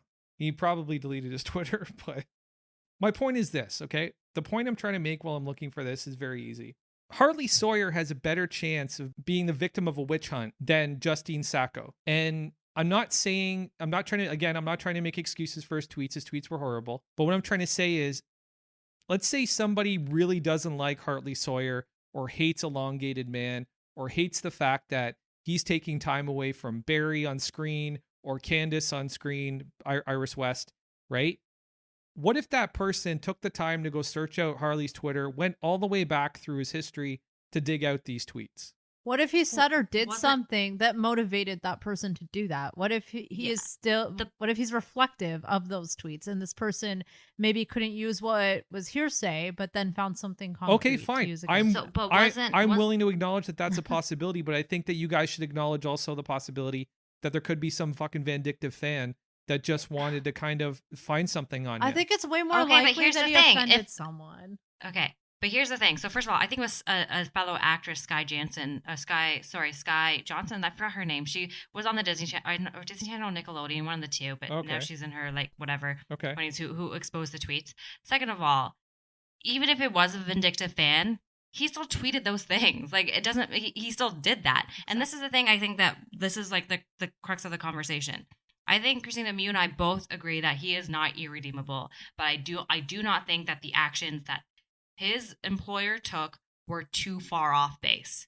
I don't think that. I don't think he's irredeemable. I think he can probably bounce back from this if he is learning and sort of shows that. I do think he can have a career again. But I don't think what his employers did was off base. I just don't, you know? And, you know, we can talk about cancel culture and mob mentality. I'm not really behind mobs and, you know, I'm not really on Twitter either. So, you know, there's that as well. But, you know, that's kind of just like the bottom line of where I sit on this issue. Yeah. Okay. No. And that's- are boycotts effective? Yes, they are. We've seen that before. When someone does something and then they're affected financially because of what they did, they're more likely to like really think about what they did and like change. Again, I'm not trying to justify the tweets. What I'm trying to say is that Hartley made these comments when he was not as big as he is now, right? So Yeah, I'm but I just checked saying. his age. Oh, sorry. Okay, go ahead. Sorry, you go. He's 35. I just interrupted. He's 35, right? Yeah, he's 35 now. Yeah. So if he did this, like, you know what, like 10 years ago, was Yeah. it? That would make him around 25 years old. Or no, it wasn't 10 years ago because it was like 2012 or whatever. Anyway, he's around my age, regardless. He's Yep. around my age right now. Yep. I'm a fully formed adult. Who knows what is right and wrong to say? Okay, Or- but you also know that like the brain doesn't the final forming of the frontal cortex doesn't happen until you're 25. You know that, right? yeah, but he did this about about Again, I'm not trying to like make 6 years excuses. ago. I'm just offering The frontal things- cortex thing sounds like an excuse. It's not an excuse, man. The frontal cortex is the behavior is basically No, I the understand. I decision-making know. part of the brain. I know what the Okay. frontal cortex is. Okay. I'm saying he has 2 years of these tweets that were tweeted about 6 to 7 years ago. So he would have been what, like 27, 28, Yep. whatever, when he was doing this. Yep. He had a series of tweets like this, and to me they just seem somewhat alarming because it. And again, this is me, whatever. But when I see someone tweet things like that and repeatedly, it seems like a theme, and it makes me wonder if this is something he does in real life or not, in terms of assault on women and stuff. Like, Mhm. and it wasn't like it's another time. No, it was 6-7 years ago. I mean, these were still topics. Yeah, it was before Me Too, but sexual assault was still widely seen as wrong. So I'm not really into the whole, like, yeah, he was a bit younger then. He was still an adult. Yeah, I don't know. I get where you're coming from, Frank. I do understand that, like, your fear is this sort of He's taking on a life of its exponentially- own. No. What I'm trying to say is the chances of someone maliciously targeting him is much higher than somebody like Justine Sacco or somebody like you or somebody like Christina or somebody like me, right? Okay, but The chances of It doesn't change. we have to be sorry. accountable for what we put on the internet. We I'm should. not- I'm we should not from time disagreeing to with time that. go back and review things that we said 10, 15 years Sure. ago. Sure, and I'm not Delete disagreeing with things that. Okay, don't belong there. and I want to make my position perfectly clear. I'm not saying that he shouldn't have been fired for these tweets. I'm not saying that at all. I'm not saying that he should be fired for these tweets. What I'm saying is the way in which this information comes to light and people take action so quickly, that's what needs to fucking change. Okay? There needs to be a lot more in the back end process of figuring out what is behind this thing. Like this Sky Jackson woman, who is she? Right? So Saba, you were saying she was She's- on the Disney Channel. Yeah, she's actually like in a lot of stuff. Like Has she worked with Hartley in the past? Does anybody know that? No, she has not. Okay, so what's her gripe with Hartley? It's not her gripe. She's been actually exposing people for the last 3 days, which is why people really like her, like racist Twitter accounts and stuff like that. So she's been doing this for a few days, and people have been sending her things of actors as well as like sort of people wherever else. And so this was something that she cross-checked and posted and was like, this is a thing that someone had sent to me of this actor who did this. And she's been doing this for, I think, like basically 3 to 4 days for a whole bunch of people. Basically, like, it's time that you get called out for what you're doing. Whether you agree with what she's doing or not, that's a completely different thing. She is a young girl. I don't even know if she's 20 yet. She's maybe 18, 19. She looks very young. So at she's least. swept up. Like she's swept up in the outrage, and granted, she has every right to be fucking pissed off because from what I can see, she's an African American woman. She has every right to be mad. She has every right to be outraged, and she has every right to express herself in whatever way she chooses.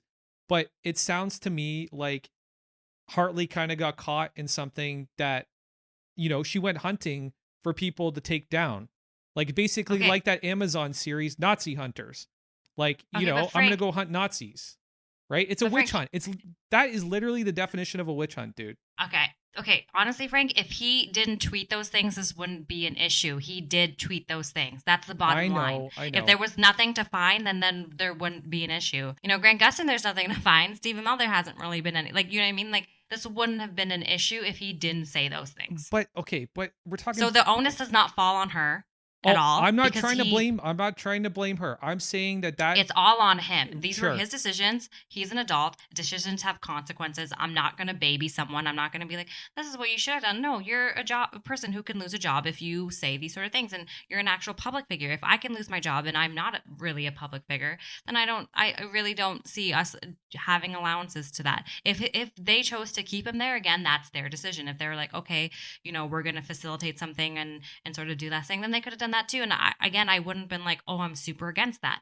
What I'm saying is that his company, his employer, had every right to make that decision. And, You're and right. that's why I One way think or we the don't other. know the full story. There's got to be something else that corroborates. we'll never get the like, full why, story. That's the problem. But there's got to be more to it. There's got to be a reason why they agreed to fire him over tweets that he made 5 to 6 years ago. Like, you know what? There may be something more to it that supports that. This behavior is habitual. Maybe he took it on set one day. Who knows, right? We have no fucking clue. But we probably won't get the full story. That's for sure. No, Right? I don't think and so that's either. and that's the sad part is we won't get the full story. Now, Christina, you brought up the 50s and 60s, okay? Yeah. And this is where things are echoing back for me very loudly. Yeah. This to me is like modern day McCarthyism. That's what cancel culture feels like to me. Modern day McCarthyism. If you don't agree with me, if I you're don't know a what that communist, is. okay, so Joseph McCarthy was a U.S. senator back in the 50s and the 60s during the Red Scare, during the height of communism, where he would basically call out public figures for being secretly communists, and they would have to go in front of a Senate hearing and they would have to be interviewed, right? And once you were labeled a commie, your life was over. You were blackballed. There's no coming back. You were blackballed, right? Your life was fucking over. That was it. You couldn't work. You couldn't get government assistance. You actually had to turn to the Communist Party to try and regain a life in some way. Like you actually became communist as a result of being called out as a communist. Like even if you weren't a fucking communist, right? And that's the way that this feels to me. It feels like McCarthyism. It feels But like That's where I think it's different. So, like I'm saying that I think this guy had an opportunity. I don't know. I feel like there's more to it. I don't think the company just fired him over something he said 5 or 6 years ago. I think they probably took I know, a look Christina, at his but you behavior, keep talked saying to that. people. You keep saying that, and that's definitely the case, but I'm talking about the larger cultural behavior. Like But the they way didn't. that Aziz Ansari, a lot of people came forward saying like he's a really good guy. Like I don't know if this is the full story. I don't think he would do this. Like a But lot of there's people also- came forward and said that. But there's also a lot of people who said he's fucking. They totally disowned him, and they're like, "Fuck that dude." Yeah, and he still is going to have a career, Frank. Like that's the end of the story. And He like, laid low you for know what I a mean? while. He laid low. He didn't try to do a season 3 of his show or season 4 of Well, his his show got and canceled. Well, okay, but anyway, he laid low for a while, and yeah, he's coming back now. So it's been That's a few true. years. No, he is coming back, but like these are things that are definitely going to leave a psychological scar on somebody. I'm not saying that the people who suffered at the hands of these alleged people also didn't suffer. They probably did. But at the same time, like there are larger implications to this, right? Okay, but like, But- yo, Frank, we all have like emotional and psychological Yeah. scars. And Like the that's psychological that's score is all of us. necessary. How are you going to Yeah. change? How are you going to learn anything if there's no Like, that's- if nothing happens inside your head? Yeah, because of I'm it? Yeah, I'm just like The Flash is a TV show that I enjoy. It's not something I'm going to hold up on a pedestal. Those people are human beings. Those people are doing a job. But this and isn't that's just about kind the of- Flash though, Saba, too, right? Like I know it's the bigger picture of everything Okay, else, but we've thank talked you. about like the whole idea of cancel culture and what I said. I'm not for mob mentality, but I do believe in people being called out because for generations and for years and years, people have not been called out on their fucking shit for so long.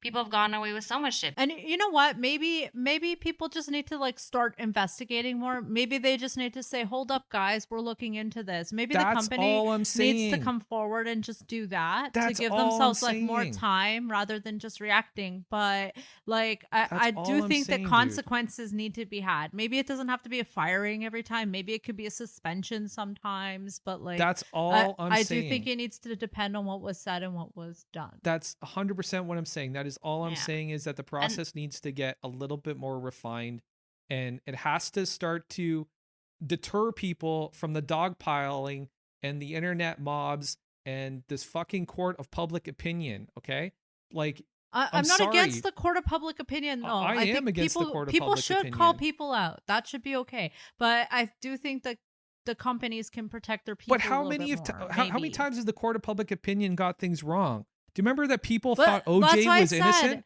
But that's what I said. There needs to be an investigation. They Yes. need to look into it. The court of public opinion thought that OJ was innocent, right? Like the court of public opinion fails all the fucking time. Yeah, but so do lawyers and so do judges. We've seen that Yes. a lot over the last Yes.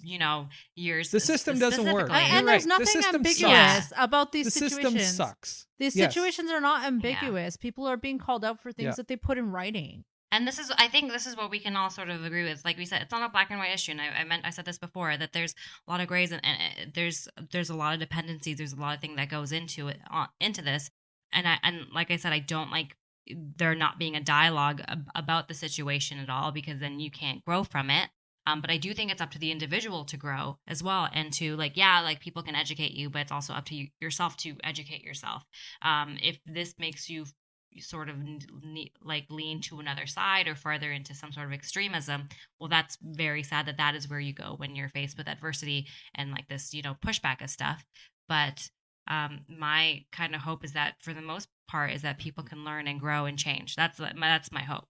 That I hope that most people are capable of doing that. I know some people are not, which is sad. I know for Hartley Sawyer, we'll see. I think he probably is someone who's capable of change or capable of sort of like owning up to his actions, and I hope that to be the case. See, you make a great point, and you're saying that that you hope that people are capable of change, right? And I think that if we all get that into our heads before we dogpile onto somebody on the internet, that's what needs to happen, right? Like Christina, Saba, I don't know about you guys. But whenever I see somebody on the internet that, that disagrees with my opinion, I don't go in there like with dukes up, like swinging at people. Like I'm always like, okay, I've heard you out. Like, I know where you stand on things. Here's how I think about things. What are your thoughts on this? That's the way that I approach people as far as discourse goes. And I don't understand why everybody wants to fucking fight on the internet. It's almost like a sport. It's fucking ridiculous. And I'm really getting sick of it. I prefer to fight in real life. If I'm gonna fight you, I'd rather see your face. But I love Caitlin. We're not talking about I love Caitlin Moran. Caitlin Moran is a British lady who writes I think pieces for like the New York Times, and she's a comedian, and she basically compares Twitter to a bar where everyone's had at least 2 drinks. So, because that like layer of anonymity somehow, or that those layers of like not seeing people face to face kind of gives you a level of confidence. Nail on the head. Yeah. No, you're right. Like the ability to hide behind a screen and just fucking spew vitriol is like a superpower to people when they're at home. I don't know why. It's so gross, dude. It's so gross. So I want to make this one last point. And I think this is comparable because, well, it's not really comparable, but it's suspicious. Okay. So creator of Russian Doll, Leslie Headland, she was the personal assistant to Harvey Weinstein when he was in power. Right. And she's now been greenlit to write, I think, a Star Wars project. Now, she doesn't have any Twitter comments to like kind of bring up because apparently she sanitized her Twitter account after taking the Star Wars job. And I don't know about you guys, but I find that highly fucking suspect given the fact that she was working with Harvey Weinstein. Like she was his personal assistant. And I think there's a little bit of a double standard here in the way that people have failed to react to this particular bit of news because it has been publicized that she has sanitized her Twitter account after getting the Star Wars gig. And the fact, like, it's kind of a double standard in a way. Like, she worked for the biggest monster in Hollywood history, yet she sanitizes her Twitter account. I think people should be treating this the same way that they treated the fucking email server of the Democratic Party when that whole Syria shit went down. Oh man, that shit just I don't know. I don't think there's anything wrong with sanitizing your accounts from time to time, especially if you're going to work for Disney. Like that's like a whole different level. But doesn't that tell you that there was something in there that could get her into trouble? Anything could. A swear word could get you into trouble. Like I don't know. I'll have to see because like sometimes. Oh, sorry, Christina. Yeah, I feel like when you're doing that, when you're taking into consideration a job, like it's okay to kind of do that. I know. Okay, for example, one time I played for CSIS, the Canadian Security Intelligence Service. I'll have to tell you about the time one of those guys came to see my buddy. I unfriended people I didn't know that well. I blocked a bunch of people. Some of my family who I didn't know that well. I shut everything down. It was on lockdown because CSIS will find they'll get past that though, right? No, I know, but I sanitized. Okay, I'm just saying I sanitized it. I took people off my friends list just so okay, should I be associated to these people? I don't know. I don't know these people that well. I don't know who they know. Yeah. So I'm just saying I did that. I thought about what job I was applying to, and I took to I took a chainsaw to my social media because of it. Am I so careful now? No. How long did it take you? Meet strangers in bars and add them on Instagram sometimes. So, yeah. How long did it take you? I do watch what those people say and whether or not I want to be connected to those people. Gotcha. Yeah. How long did it take you to take a chainsaw to your social media? I do How it long every was few it? years. I do it every 3-4 years. Just No. I because- mean for that CSIS thing. Like how long were you at the computer trying a to long sanitize? time. A long time. How long? Give me some hours. Yeah, but applying to CSIS is like a whole thing. It takes like months to apply to CSIS. Okay. It's not like you All just right. do it. You know, it's a process. Saba, have you Yeah. ever sanitized your Couple social of months. anything you didn't want anybody to see? I only have Instagram, so no, not really. I mean, I have a Facebook account. I mean, I think it's probably deleted. I don't know if it's still around. I think it's still around because I have Messenger. But I think the last time I posted anything was probably when I was like a teenager, if that. And Yeah. there wasn't anything on it. Like I had pictures, I think, for like I went on a Chicago trip with my friends when I was a teenager.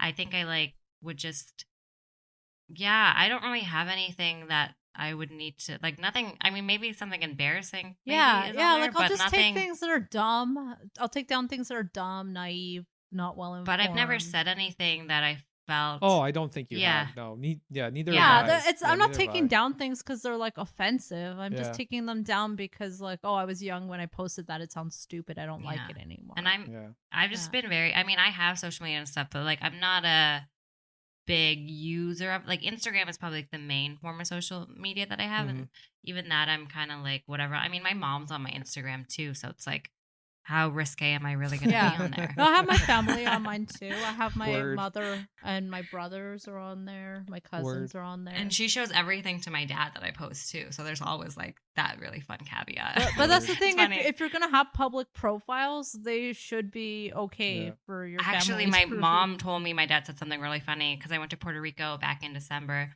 and she showed him a picture that of me like doing something. I don't even know what I was doing, and she's like, "Your dad was like, oh, could her shorts be any shorter?" just a funny thing. But obviously, he never Oh, said man. that to me. But I just thought that was very funny That is. in general. But yeah, I think with this whole Star Wars thing, I'm wary of anyone who's has a close working relationship with Harvey Hells Weinstein, yeah. especially hearing like how much was enabled, and Especially how much of it especially was she's people. a personal assistant, dude. Like, are you gonna tell Yeah. me that you weren't like didn't see things? Come on, man, that doesn't make Yeah. any fucking sense. That's Uh, definitely something I'll have to look into. Just in general, like Yeah. association with him. Yeah. But is then why not would Disney the greatest. choose to hire a person like that? Well, I'll give you some insight, just a real quick blurb on that. So apparently, Kathleen Kennedy, this is a rumor. Kathleen Kennedy has made it very clear to Lucasfilm staff that to ask Leslie Headland about her past working for Harvey Weinstein would be considered misogynistic and discriminatory. So nobody's allowed to ask her. That's weird. I don't know. Very weird. Yeah, it seems weird. I'm only not down for that for one reason. Reading some of Ronan Farrow's, what he did for the New Yorker. Yep. His series of articles there and research, which was so in depth. Yep. And so the people that came over, but the thing that made me the most, I mean, not the most sad, but one of the very sad things about this was that the amount of women who knew about it, and a woman would lead someone to a room and leave knowing very well I what know. Harvey Weinstein was attempting to do, and that, and I'm not saying this person did this. I don't know. Yeah, we have her. no I idea. don't, We have no clue. no Yeah. idea. Yeah.